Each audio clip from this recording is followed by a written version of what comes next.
Bienvenidos a una emisión más de Una Mirada. Nos da mucho gusto que nos acompañen el día de hoy. Mi nombre es Sergio Cermeño y tengo muchísimo gusto en conversar con un gran amigo, un gran profesor, José Antonio Fernández.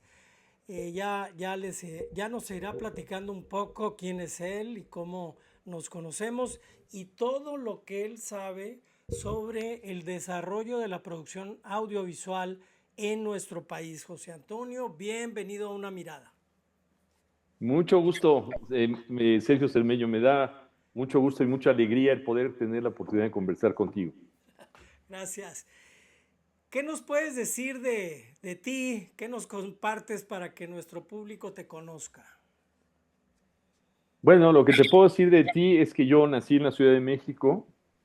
Vengo de una familia que alguna vez me hicieron esa pregunta y me fui a mi casa preguntándome qué puedo decir de mí.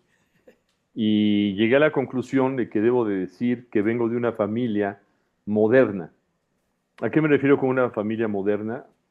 En los años 60, en México las familias todavía estaban viviendo una transición y mi familia fue una familia moderna en la que mis hermanas estudiaron la licenciatura, mis hermanos también. Tengo una hermana matemática, tengo una hermana pedagoga, tengo dos hermanos contadores, yo estudié comunicación y en esa época no existía eso. En esa época había muchas mujeres que dejaban de estudiar porque sus familias eran muy conservadoras y pensaban que las mujeres no deberían estudiar. Algunas estudiaron hasta secundaria únicamente por prohibiciones. Y mi familia no fue así. Entonces yo crecí en una familia en la que en la mesa nunca oí que mi papá, mi mamá, alguien callara a alguien porque decían algo que estaba fuera de lugar. Nunca. Y nosotros nos reuníamos a comer todos los domingos en familia y comíamos, además de todos los días, los domingos comíamos en familia con otras familias. Y además se hacía una fiesta en mi casa cada 25 de diciembre, cada 1 de enero, en la que se invitaban a amigos, a familias enteras. O sea, venían el papá, la mamá, los abuelos, etcétera, y los hijos y todos. Entonces se hacían unas buenas tertulias. Entonces cuando me preguntan de dónde, quién soy o de dónde vengo, siempre digo de eso, de una familia, desde entonces digo, de una familia moderna que a mí me ha dado la posibilidad de hacer lo que hago con toda libertad y de ver el mundo como un mundo en el que la gente se expresa mejor con libertad y que el decir libertad es una libertad no solo de expresión, sino de pensamiento, porque para tener libertad de expresión hay que tener libertad de pensamiento. Se habla de libertad de expresión, pero yo creo que siempre se debe hablar de manera en mancuerna, la libertad de expresión y la libertad de pensamiento. Entonces, cuando tú vas pensando cosas distintas, cuando vas pensando y evolucionando, tienes una libertad de expresión. Y eso me ha permitido que en el medio de comunicación, que es lo que yo estudié, pues yo me sienta muy a gusto, porque se trata de comunicar, se trata de tener libertad de expresión, y para tener libertad de expresión, como te digo, tienes que libertad de pensamiento. Y lo que he hecho a lo largo de mi vida, pues han sido varios proyectos. El proyecto, digamos, con el que empezó todo, que es la revista Telemundo Cine, ahora revista Pantalla en Internet, revistapantalla.com, y de ahí se han derivado todos los demás proyectos. El Festival Pantalla de Cristal, que es un festival que premia a películas, a cortos, a reportajes, a documentales, a videoclips, a corporativos también, a anuncios de televisión, eh, a series de ficción también. Somos los únicos que premiamos tantas categorías de competencia en México, en toda América Latina, diría yo. Nadie premia todo eso. Y también la Expo Cine Video Televisión, que ha evolucionado hacia Expo Pantalla, que es el corazón de la tecnología en México, que es donde se reúne los reunimos hace 33 años en el World Trade Center para mostrarlo los avances de la tecnología de cine, video y televisión. Hago el programa Pantalla de Cristal en Canal 22 desde hace 25 años, en el que entrevisto a protagonistas de la industria audiovisual de México. y de otras partes también. He invitado a gente de distintas partes, pero fundamentalmente de México, especialmente nominados y ganadores de festivales. Y también nuestras publicaciones, que son el Semanario Pantalla, el martes de Cinefotógrafos y Post, el miércoles de Tecnocápsulas y el jueves del Reyes el Contenido, y el Directorio Pantalla. En resumidas cuentas es todo esto lo que hacemos, y tengo algunas aficiones. Me gusta hacer canciones, por ahí las pueden ver en YouTube, las pueden localizar, como José Antonio Fernández Fernández, y me gusta escribir. En fin, tengo algunos libros, La vida es una paella, y otros libros más de entrevistas. Y pues he dedicado mi vida a la industria del cine, el video y la televisión, vista desde el ángulo profesional. Nada más y nada menos. Me gustaría hacer una breve cápsula histórica.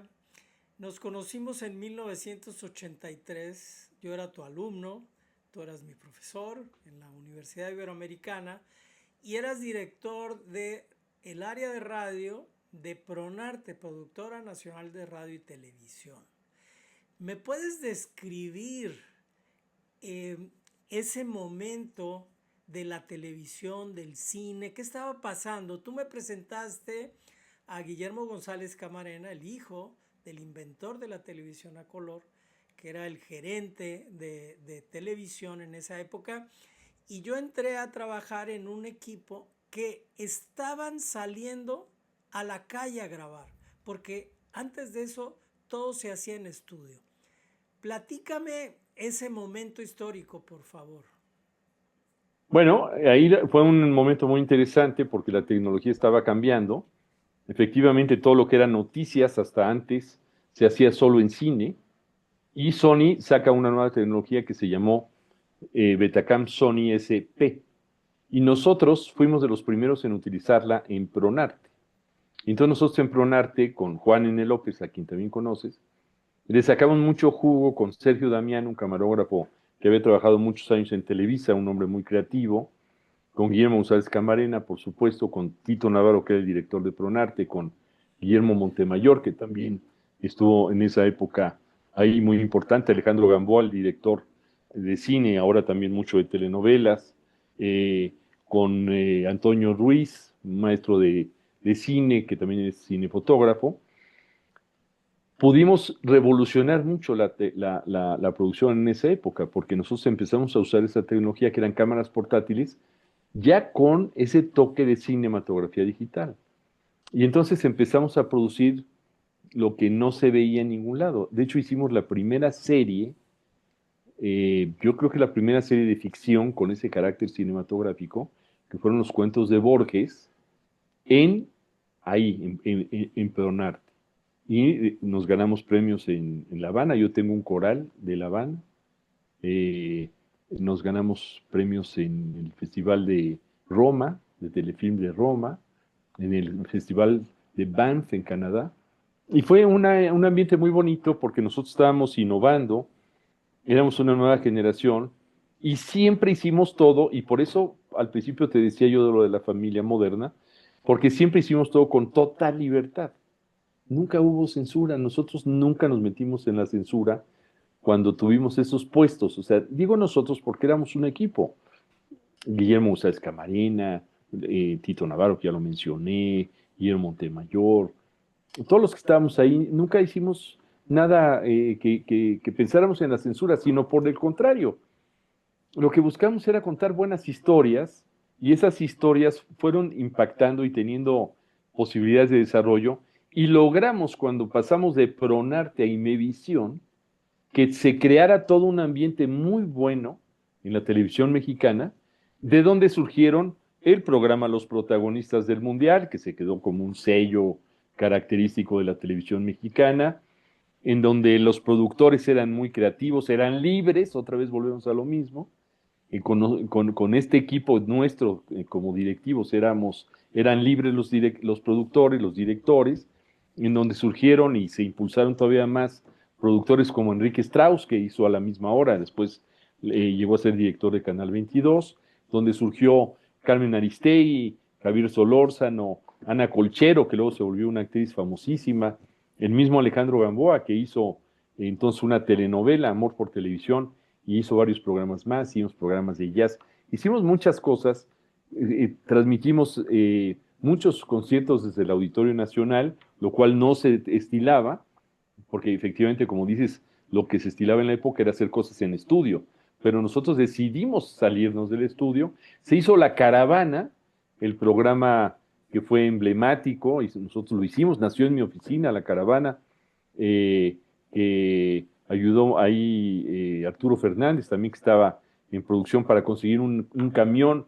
y ese camión andaba por las calles de la Ciudad de México para presentar esta carpa, porque además La Caravana tenía sketch de Palillo, que esos sketches de Palillo los tenía Ausencio Cruz, el comediante. Entonces ahí surgió Ausencio Cruz, Víctor Trujillo como grandes comediantes, y Víctor Trujillo Broso como grandes comediantes de la época, siempre muy críticos y sobre todo muy metidos todos en el ambiente social, en el ambiente, con tintes sí políticos, pero no políticos de... Yo lo veo yo como algo distinto lo que hicimos, porque era para pensar más, Sí. era para, no era para darle, no era para regañar al auditorio, no era para estar a favor o en contra de un grupo, sino era Pensar. para ir Para, caminando junto con el auditorio y que la gente pudiera reflexionar, pensar, divertirse. La televisión pública, hicimos una televisión pública divertida, fue la única época, es la verdad, en que la televisión pública fue muy divertida. Ahora hay también televisión pública divertida y reconozco a quienes tratan de hacerla divertida, como Fernando Rivera Calderón, como Jairo Calixto Albarrán, pero lo hacen con muy pocos recursos. Nosotros logramos hacer eso con más recursos. Andrés Bustamante también surgió en la época por lo mismo, porque encontró un ambiente de libertad creativa. Yo te puedo decir que difícilmente con nosotros, no sé, con otros grupos después que también estuvo trabajando en Imevisión, no puede decirte él ni nadie que haya habido una censura o un decirle, oye, vete por aquí o vete por allá, no, sino que lo que buscábamos era que la capacidad creativa se desarrollara. Fue una época preciosa, surgieron muchos talentos, tanto frente a cámaras como detrás de cámaras. Yo creo que ahí se curtió, y se curtió muy bien Carmen Aristegui, Javier Solórzano, sí. Ausencio Víctor y otros personajes que también fueron muy fuertes en la época, y guionistas que ahora son directores, por ejemplo Jorge Ramírez Suárez, que después hizo Guten Tag Ramón, formaba parte del equipo de guionistas junto con el Chocolate García Rivera, Sí, con Germán Deza, que también estuvo por ahí, sí, y se hizo un ambiente muy bueno. Luis Carbajo con Buenos Días, sí. el programa en las madrugadas, divertido también dentro de la televisión pública, pero no queríamos hacer reír a fuerza a nadie, sino que la gente se la pasara bien. Fue una época también en la que los guionistas, algunos dramaturgos incursionaron haciendo guiones. Estoy pensando en Reyes Bersini, que hizo Una vida en escena, que produjo Arturo Nieto, eh, y que fue todo un trabajo de una creatividad y de una mezcla cinematográfica, dramática, actoral, había de todo. Entonces, coincido contigo en el tema de la gran libertad que se veía. Había arquitectos, había diseñadores, había de todo y era un trabajo en equipo. ¿Cuáles serían, desde tu punto de vista, José Antonio, a lo largo de estos años, así muy brevemente y muy así, lo que puedas, muy puntual para que nuestro público pueda dimensionar? Venimos de la era analógica. Yo recuerdo haber visto grabadoras de 2 pulgadas, carretes de 2 pulgadas, y luego 1 pulgada, y luego el Betacam, y luego la cinta de 1 pulgada, que era la que más usábamos en esa época. ¿Cuál ha sido la trayectoria hasta este momento? ¿Cómo lo ubicarías en México? Bueno, yo creo que México es vanguardia tecnológica y nosotros hemos colaborado de manera, puedo decirlo, protagónica para que suceda con la Expo y con la revista. porque le dimos mucha importancia a la tecnología. Yo sí le doy mucha importancia a la tecnología. ¿Por qué le doy importancia a la tecnología? Porque este es un mundo que se hace con tecnología. Así como la cocina se hace con ingredientes, y los chefs deben de saberse los ingredientes que dan los toques de sabor. Aquí es la tecnología la que marca la diferencia. Entonces, lo que tienen que hacer aquí todos es pensar en la tecnología como una diferencia.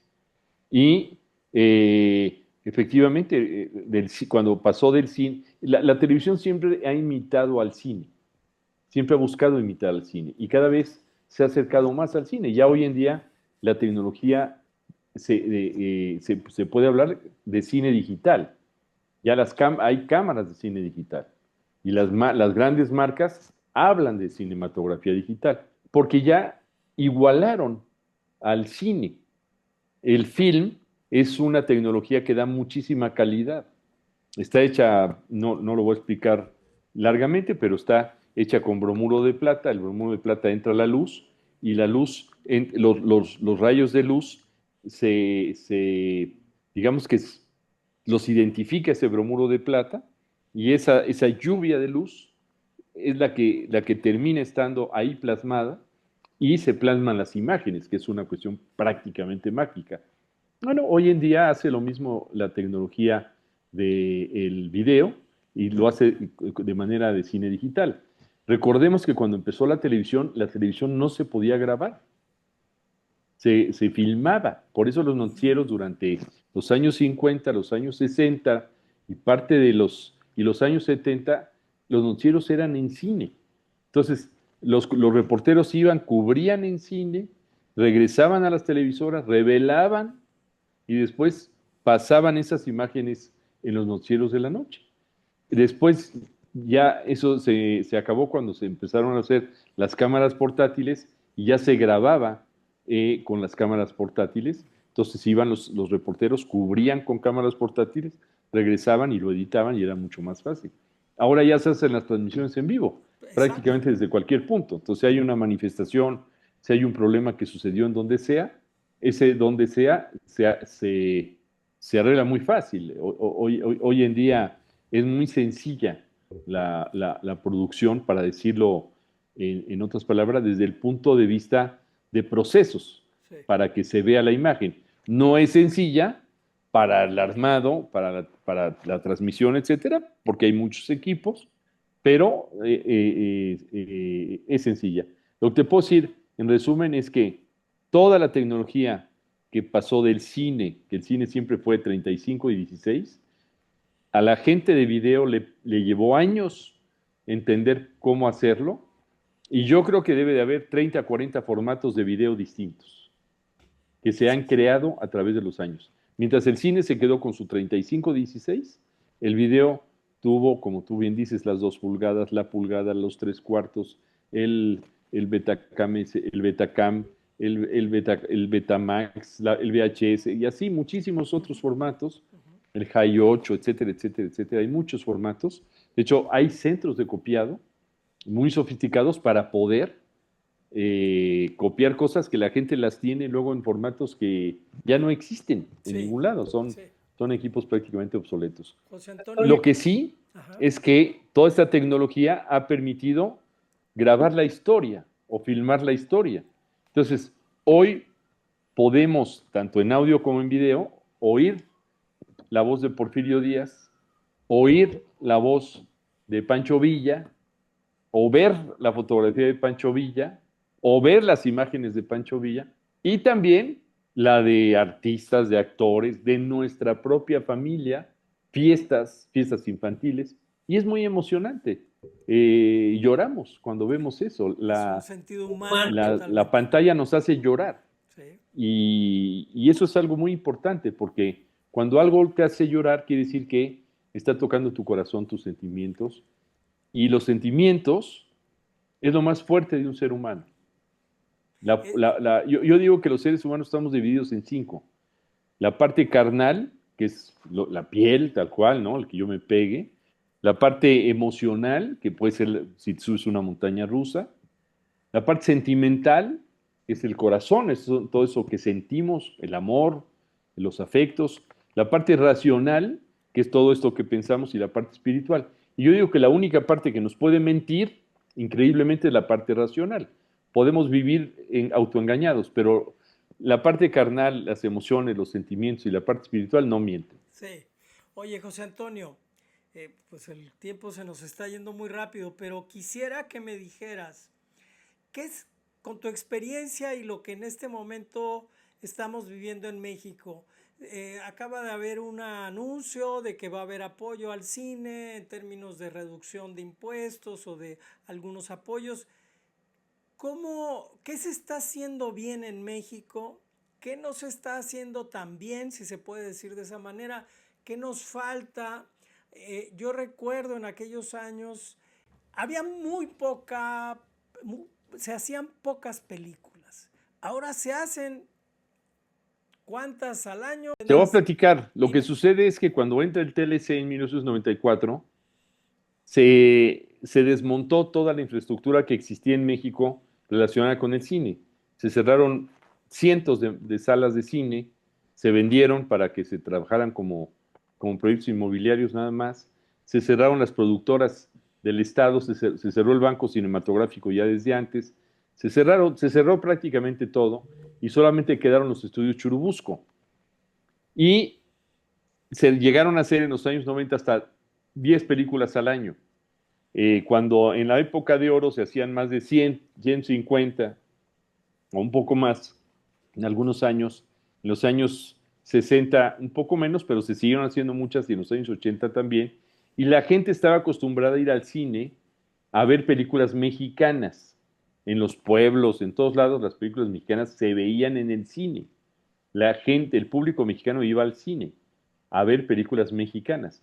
Pero a partir de los años 90, cuando ya de todas maneras en Estados Unidos, recordemos, ellos se metieron a las aventuras, dejaron las películas militares y dejaron las películas románticas por las películas de aventuras, se metieron con Tiburón y Star Wars y todas estas películas que les han dado muchos millones de dólares a la industria de Hollywood.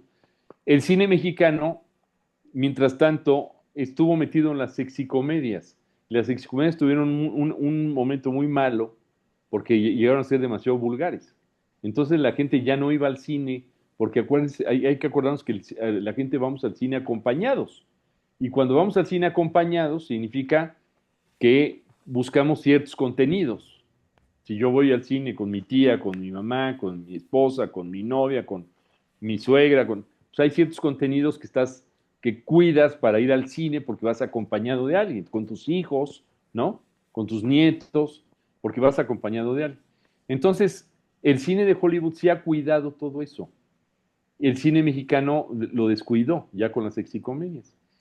Cae la taquilla del cine mexicano también porque deja de haber salas de cine, deja de haber un cine que sea atractivo para el público, y efectivamente, después del 94, viene todo un proceso un poco largo y complejo en el que no hay cine mexicano y se crean fondos para el cine. A partir del sexenio de Cedillo, se hace una manifestación de actores, actrices, productores, muy importantes ahí, María Rojo, Víctor Ugalde, Diego López y Miguel Camacho, muy importantes, y ellos logran que en el sexenio de Cedillo se le otorguen 70 millones de pesos al cine. Después de eso vienen más fondos públicos con Alfredo Yoscovich como director de IMCINE, y lo que sucede es que hay producción de cine en México, pero hay muy poca taquilla. ¿Qué está bien hoy? Respondiendo a tu pregunta en concreto, está bien que hay producción de cine ya hoy, ya se recompuso eso, después de muchos años, se empezó a recomponer, sobre todo a finales de los 90, se hizo Amores Perros, se hizo Sexo, Pudor y Lágrimas entonces, se hizo La Ley de Herodes, se hizo luego El Crimen del Padre Amaro, todos esos fueron buenos conectes de hit del cine mexicano, pero sin embargo, no fueron suficientes para hacer taquilla. La taquilla más fuerte la terminó siendo nosotros los nobles y más todavía no se aceptan devoluciones, pero han sido garbanzos de a libra. Está bien que haya mucha producción, porque hay mucha producción, hay más de 200 películas que se producen al año en México, todo el sexenio del Observador y siguen con la producción bien, hay fondos para producir cine, hay 3 tipos de fondos ya hoy, los incentivos fiscales que acaban de anunciar para atraer grandes producciones cinematográficas, tanto para películas como para series y documentales, y hay fondos para producir cine que son fondos públicos específicamente, y otros fondos que son para producir cine para acercar a los grandes empresarios con la producción de cine. Eso también es importante, es un fondo muy importante que entre unos y otros juntan 1,000 millones de pesos al año, más los fondos para producir cine con los incentivos fiscales, que es algo nuevo, que quizás traigan otros por lo menos 1,000, 2,000 millones de pesos de inversión al año.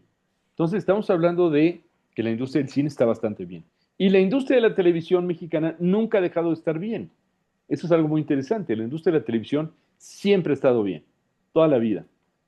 Y Netflix le ha dado mucho beneficio a la producción local de películas y series, sobre todo de series. ¿Por qué? Porque el esquema de las majors de Hollywood siempre fue el que los grandes estudios de Hollywood, ellos producían y podían producir en cualquier parte del mundo, pero no le daban a las productoras locales el control completo.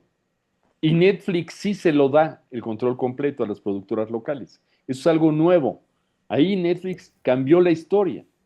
Y entonces, ¿qué es lo que sucede? Hoy en día hay productoras locales mexicanas que hacen grandes producciones de series, para Netflix, por supuesto, para Prime, para HBO Max, como la de Pigmenio Ibarra Argos, que ahora pues prácticamente la vendió a Televisa, la tiene Televisa, Univisión, y también otras casas productoras como Lemon Studios, como Gato Grande, como con Perro Azul, ¿no? Les ponen todos estos nombres que son muy divertidos. Y al mismo tiempo hay producción de los canales de televisión. Televisa sigue haciendo sus telenovelas, por supuesto, Claro, y les va bien. México es el Hollywood de América Latina. muy bien. Hay que quedarnos con esa frase. México es el Hollywood de América Latina. ¿Le va bien a México? Sí. ¿Nos va bien con las producciones? Sí.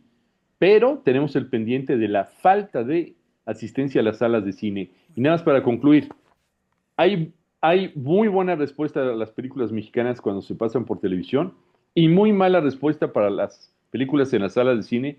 Y eso, si quieres, un día o otro día lo platicamos ampliamente. Claro que sí. Te agradezco. Por lo pronto vamos a dejar aquí la conversación para convocarte a un nuevo programa de Una Mirada, José Antonio. Mil gracias. Que estés muy bien y hay que tener esa libertad de pensamiento, pero también para tener libertad de pensamiento hay que estudiar, leer y pensar. Así es. Que estés muy bien. Mucho que leer. Vale. Vale, gracias. Amigos, muchas gracias por su compañía en esta emisión de Una Mirada.